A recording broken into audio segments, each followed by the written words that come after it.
Hi, I'm Luke Draper. I'm the Managing Director of IDT Limited. We're based in Ilkeston and we're an IT MSP and we've been around for 24 years and we continue to do great stuff. My first question is, firstly, thank you for joining us and thank you for investing a little bit of time in this conversation. I really wanted to find out a little bit about IDT. So can you just tell me, how long have you been in business? What was IDT? How did it come about and stuff? And what gets you up every day to keep doing it? So IDT started in '97. It was a family business. Me and my father set it up. My dad was he was a technical director of Olivetti back in the day, which is predominantly like typewriters now, but in the day it was quite big in the IT industry. He was working for a subsidiary company after Olivetti in Derby and getting none of the spoils of it, but had a really nice customer base. So he said, let's try set up on our own. So at the time I was working, I'd left college and gone to work as an IT support engineer at a company in Leicester. And he said, well, I'm thinking about doing this. And I said, well, yeah, it's great. Obviously, we set it up together. I worked 2 jobs in almost the start of it because I was having to work in my old job and obviously help my dad set up the IDT. I created the name IDT from when I was about 17 years old. And then since then, we've just grown the business. So, so now where we are 24 years on, we are what class as a MSP. So we do everything to do with IT. You mean telephony, IT, cloud hosting, we are that. So we've grown the business organically. I've got a great set of lads who work for me. We've got 10 engineers and we look after, I think our last customer base, 248 active support businesses who pay as a retainer for services. And that is anything from IT support, telephony, to internet, to Wi-Fi, to everything. So yeah, we've got a really nice business. We work hard. And yeah, it's what I do every day. My motivation has always been that. I suppose because it was kind of inbred with me from when I was young. I never had a games console. When my dad worked at Olivetti, he'd always bring back the latest laptop at the time or computer, and I would just mess around with it and get to understand it. I found it intriguing how it all was put together at the time. Went to college. I was going to go into university and study it, but then I saw an opportunity at a job in Leicester, and I took the opportunity. I went for it and I got it, and then I've just moved from there really. So yeah, it's where we are today really. It's been nice. Fab. Thank you. It's 24 years, man. That's good going. Yeah, it is. We are. It's funny. I still, even though we're really well established, and in and around like Nottingham and Derby, because that's where we've always been based. We've got a really lovely customer base, but probably apart from that, not many people know about us. But because it's up to now, we've never really marketed ourselves in any sort of way. So it's only recently we've invested ourselves in a lovely new office, brand new offices. We've had a recent rebrand of our business. So yeah, so now in the next year, 24 months, we're going to shout about it a bit more. So yeah, 24 years, we've got a good setup. I'm proud of the business I've created. Well, we've created now. I brought James on, who I initially met when I was working. When my first job, James was actually, I worked for James. He was my line manager at the time. So obviously, as IDT grew, I said, James, come on board with us. And we've grown it together. And we've just pushed it from there, and really, so it's been nice. And yeah, I say we've got a really nice customer base. A lot of them had class as friends, and you find it's easier when you don't have to fight and push for business. If you've got a nice customer base, it makes life a lot easier, and it makes your working world easier as well and nice. So yeah, it's good. Yeah, brilliant. So, and you mentioned Olivetti earlier, so no doubt you've seen quite a few changes then in the IT space. So just tell me some of those stories. Oh, just back in the day, you're talking about when I used to go out and do, proper 5.25-inch floppy disks. It's from the transition from where we were manning a van to go and fixing a dot matrix printer to today, where we don't really fix anything now, not hands-on. Very rarely you do any of that nowadays. It's not cost efficient. To where we are like now with communications and and what you can do with IT compared to what you could do 15, 20 years ago is just vast. I mean, when we first set up, we used to look after a fairly big car franchise, and their setup of remote offices around the country. It was to get even a slight bit of communication between them using ISDN 64K killer stream connections, which you think were lightning speed at the time, where today, where you can set up a remote office the same day as you decide to do it. I mean, we've got customers who say, Luke, I need to set up something tomorrow, and you can do it. You can put the telephones in, you set the internet up, instant like mobile Wi-Fi, you can give them, you can do everything so much quicker, and to give that flexibility to people, it's just a different world, and it's only ever changing. I mean, with COVID as well, obviously, that forced a lot of our customers to do knee-jerk reactions, picking up, literally, we had customers picking up PCs, going home, turning them on and saying, I need this to work, and we're having to almost jump and get that set up for them. But if this had happened 10 years ago, I don't think half the businesses, 80% of the business would have survived, because there was no way you had the communication what you have nowadays. And that's, I mean, and to be fair, we've had a really nice response from all our customers, because obviously we are, where some people have had no businesses, don't get me wrong, we are, touch wood, one of the lucky ones. We've had to work throughout, and at the start it was just unbelievable. The call volumes, what we had to deal with was just unprecedented. It really was.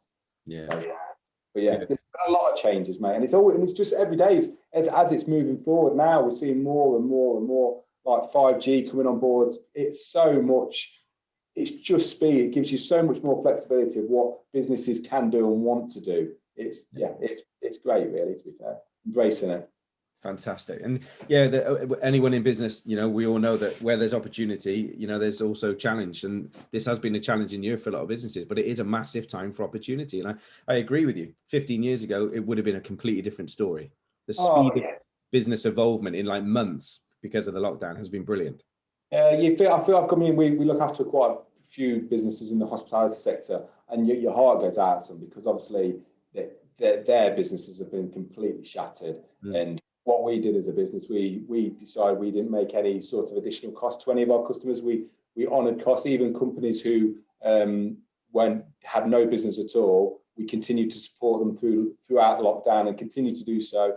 And we haven't charged them anything, just because I want them to come out of it the other side. It's not just about, I heard some awful stories of some customers and people like upping prices and everything. And I was like, that's not what we're about. This is nobody's fault. We're all in it, and let's just help each other. So me and James took that decision. We were on everyone's prices. Let's just get everyone through this. So yeah, it's crazy, really. I love that, mate. And that lives. Fingers crossed. We're coming out the other side of it, and we can just hope it seems to be picking up a bit now, doesn't it? Everyone seems to be. Since that, I think that last announcement from Boris, where he gave us that timeline, everybody's faces just went up. Yeah. So better. It's brilliant, mate, and that really lives the value. When I looked at your website and stuff, had a look around, there was something that really jumped out to me, which was a strapline that said, "An IT service that speaks human too." Yeah, that's one thing we. I know every business says it. We are different from every other IT support business I see out there. We're not a ticketing-based system. Yes, we have a ticketing-based system, but that's not what we're about. We're not. Customers don't ring up and get a number. They ring up and they speak to an individual. And mine and James' ethos is like, I'm not just here to make a quick sell of companies. Like, I can sell you this, I can sell you that. Anybody can do that. I'm more interested in learning how the individual businesses work, and how my experience and mine and James' experience can help improve that. We've got a wealth of experience just between me and James ourselves, because of how long we've been doing it. And then we've got a really lovely senior engineer team ourselves. So I know we can help them. We should just listen, understand their businesses, and then we'll put the solutions in to help their businesses grow. And that's what we like to do. So yeah, we are human. That's it, exactly. I feel that it emanates from me. And when we looked at it, so that just is everything about that. It's, you talk to us, we're human. We've always had that ethos from the start. It's not about the technology, your force behind that, but it's the people behind it. And if you can explain what you're doing to customers, they'll always. You can explain in every way. You can hide behind techno babble all day long, and people do it because it's almost like a hidden thing. I can tell you all these jargon and tell you all these acronyms for everything, and people go, okay, it sounds really complex, we must need it. Well, actually, you don't need to do it. If you actually explain something and what the reasons you're doing it, why you want to do it, and what benefits they're going to get out of it, they're only going to, if they understand it more, they're more on board with you, and it makes life a lot easier. You're not hiding behind what you're trying to sell. It makes us step up as well, because we have to deliver it. What we say is human. We're going to deliver what we do. So yeah, it's absolutely, that's what we're about, 100%. Brilliant. It's a fab brand promise in that sense. So how did you come across Mdee then? Talk to us about that relationship. How did that? Well, again, more it's accidental, but it was quite nice. I got introduced to Michael, who was part of the Mdee group.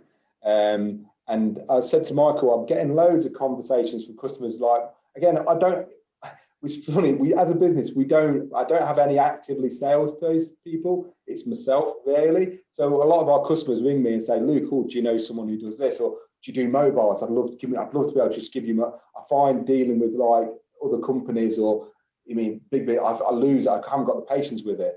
Is it something you can do? And I've always been saying, well, unfortunately, I don't do mobiles. So I spoke to Michael, and Michael said, well, actually, you need to speak to Tanny, you need to speak to Nathan, the guys here.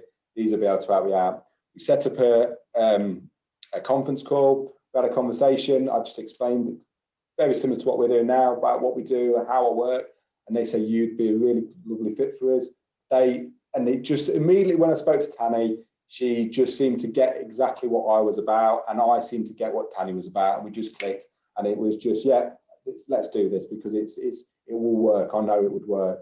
And as soon as we got them on board, again, it wasn't even a hard sell. I just sent an email, literally a blanket email, to some of my main customers and said, guys, just so you know, we've partnered with Mdee and EE now, we can offer this.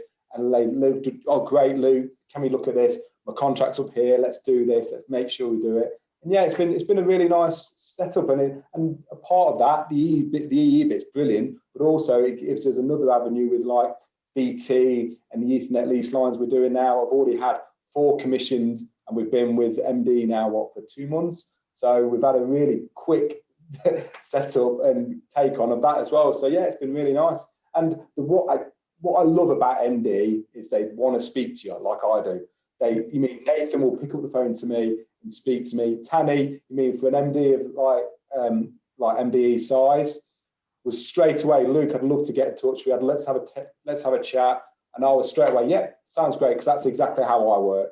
And it's worked well so far. I must admit, they've been really good. I love these. Normally, it's not the normal partner setup. Sometimes people sell you the dream. Oh, come on board, we'll get you doing this and we'll do that. And it just, you sign up and then you never hear from them again.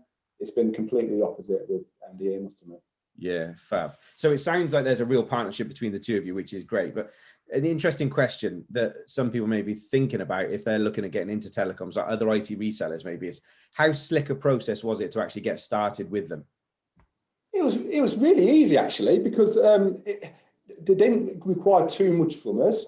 It was a certain amount of questions, certain things we had to apply to, and it was literally a couple of forms, and that was it. It was very simple.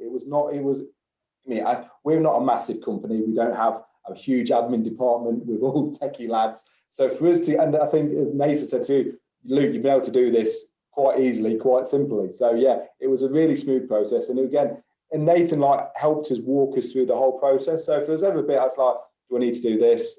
He goes, no, just send it. If you're ever worried about anything, send it to me. I'll sort it for you. We're here to support you and your customers. It's not what you mean. We're looking after you.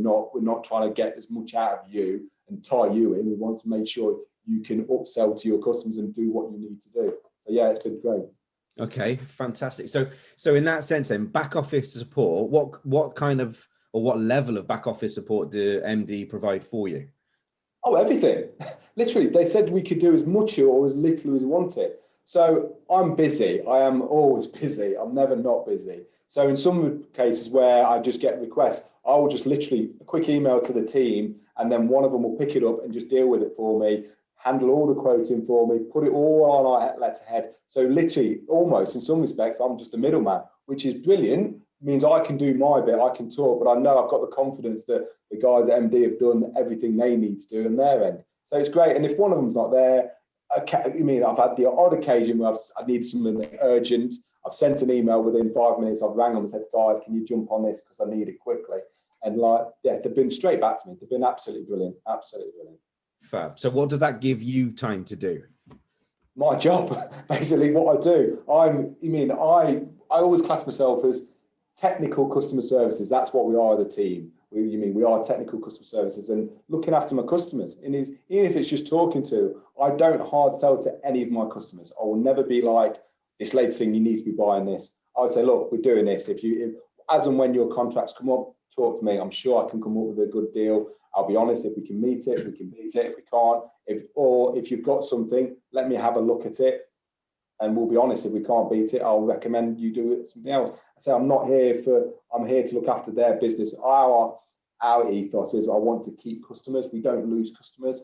And by that is not just trying to sell them the quick sell. So with MD being able to do that for me, it gives me another leg. They're almost my telecom IT department, which we sell as our customers. So our customers see us as their IT department. I can almost use MDE as my telecoms department, which is brilliant. Yeah, what a fab way. It just gives me another leg. And as a small business, any help you get, you're always appreciative of, because there's not enough hours in the day.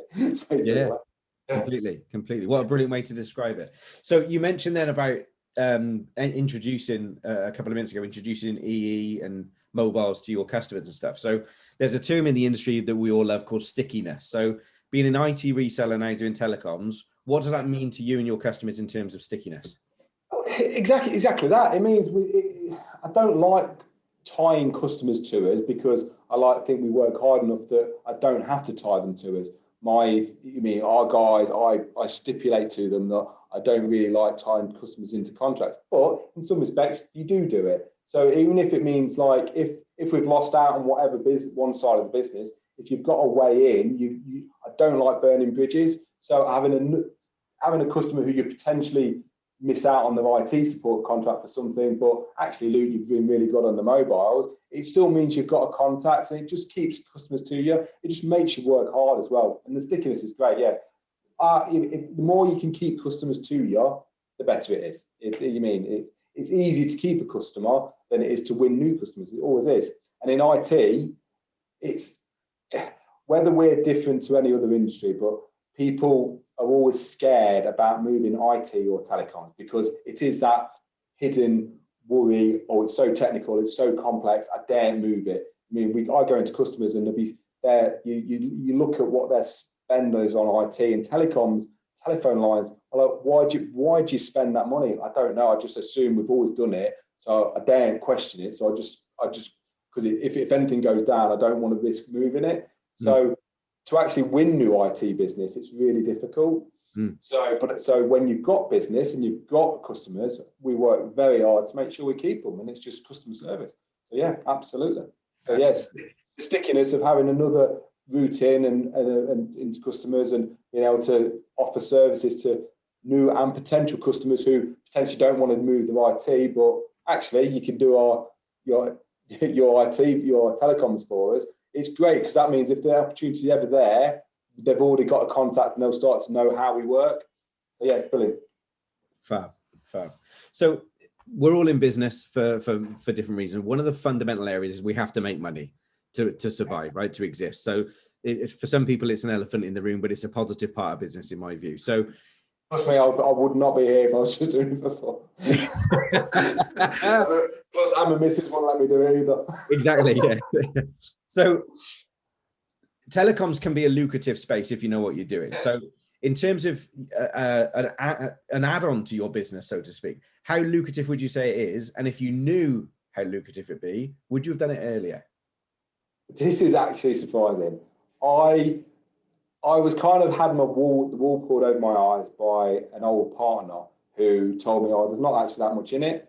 So hence the reason we never really delved into it, because our bread and butter has always been our support services and IT. So only when I had that initial conversation with Nathan and Tanny, and they said, well, actually, Luke, I don't know why you mean the markets and what you can actually revenue on it is it's really good. And we looked at it and we were like, wow. And it was just a no-brainer for us. So yeah, it is. It's a really nice add-on for us to do. I mean, it's good because as well with it being tied with in the way it's done, almost once the admin side of it's done and the initial setup's done, we don't have to worry about the billing. You don't have to worry about the bits that sometimes think, oh, how am I going to bill it? How am I going to do this? You don't really have to worry about it. It's all done through EE. So the telecom side of it, yeah, it was eye-opening. And to answer your question, I've done it years ago. Absolutely years ago, but hey, we are where we are. It's fine. Yeah, we live and learn, right? We live and learn. Yeah, absolutely. So you mentioned 5G earlier as well, in terms of the evolution of 5G and what that can mean to businesses. So just give me an idea from your point of view, what are you seeing IT and comms going into 5G, remote working, COVID coming out of it? What does 5G mean? What's the difference it's going to make for customers, do you think? Oh, massive. It just means how you can communicate. As speed of internet and communication is key. I mean, as we're seeing all our customers, the amount of data they're using now is just going through the roof. In order to support transferring of that data, being home working, so everything's cloud-based, so you've still got to have that connection between that device, be it a mobile, be it a laptop, be it a tablet. You still got to have that connection between there and the cloud.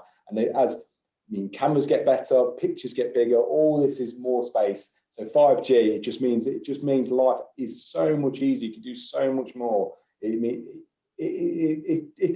like a motorway. You're going from a single track road with a car going down it, put it onto a motorway where you've got all that space and you get more data going down it. It means it's just, so much better, so much easier for work. Cool.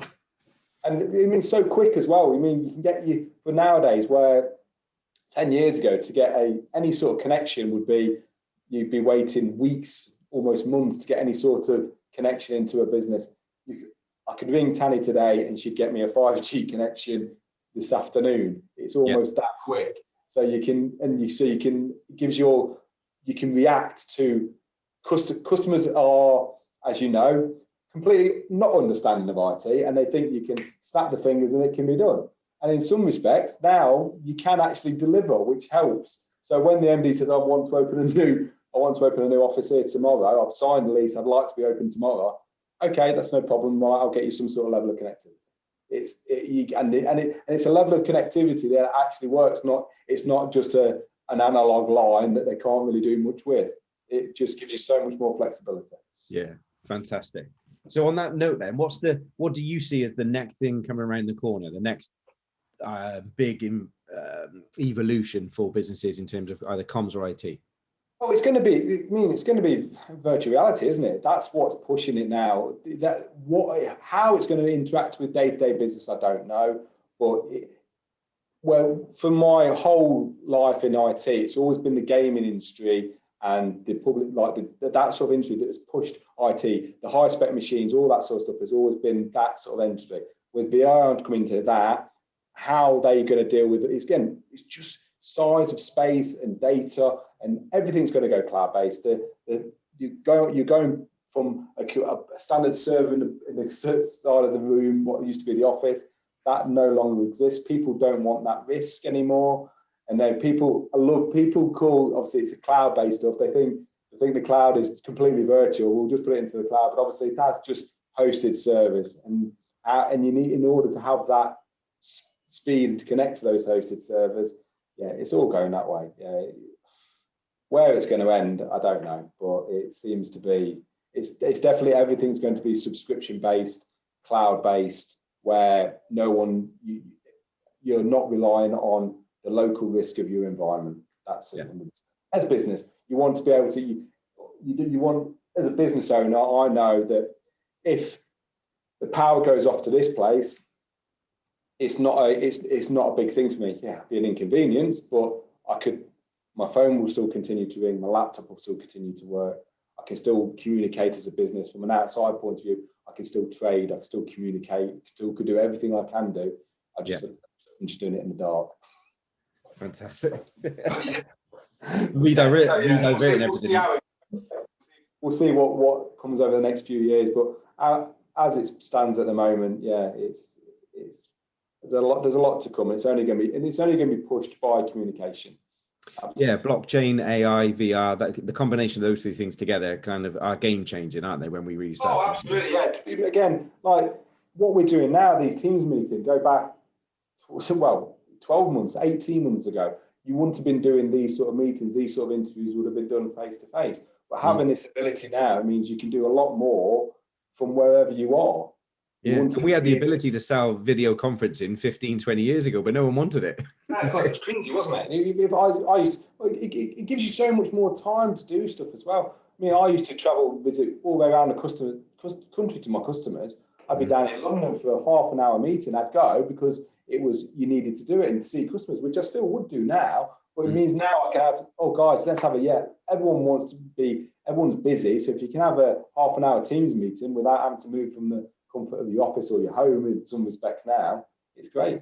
Yeah. So interesting. What's the top 3 apps that you can't live without? Oh, at the minute? Yeah. Depends, you asking me or you asking my son? Because if it's my son, if he's got my iPad, it's everything it shuts out. It's Roblox and everything else, right? Absolutely. Top 3 app, Teams is key. I mean, Teams is everybody's working towards Teams. Video conferencing is number 1. That's massive. How that's developed over the last 12 months from Microsoft, and that's been pushed mainly from Zoom. Really, Zoom was the one that started off. That got a lot of media coverage from the start because obviously the government was using it and all people was using Zoom. But then Microsoft clicked onto it, and what you can do with Teams now, and the progression of that over the last 12 months has been massive. Yeah, so Teams would be my number 1 app. What we use as a business. I mean, apart from that, we use 3CX, which is a VoIP telephone solution. That's really key for telecommunication business as well. Really great app as well. So it means your business telephones can go wherever with you as well. So yeah, really, it just means flexibility. It means I can work from this pretty much wherever I am. And if I could run my business from that one little device, it makes life a lot easier. Yeah. It certainly does. Well, listen, Luke, it's been an absolute pleasure talking with you and finding out a bit about your business and also how well this has gone as a partnership between you and Mdee, and long may it continue, because it feels, knowing Tanny and knowing the team there, it feels like you're an excellent fit for them. And yeah, it's been really good. It's been nice. I mean, when I got approached about doing this, I'd be 100%. I wanted to talk about it. It's been a nice setup. I'm very much from a B2B sort of business sort of thing. That setup, it's been great, and they're really nice support for my business. As a small business, you need good businesses around you, and they're local, which I love. I love working with local businesses. I'm very keen. Everything I try to do is work with people who I can trust, I can rely on, and even just I could ring Tanny up today and have a conversation with her, nothing about work, and that's what I like. Yeah, absolutely. Fab. Love it. Thank you.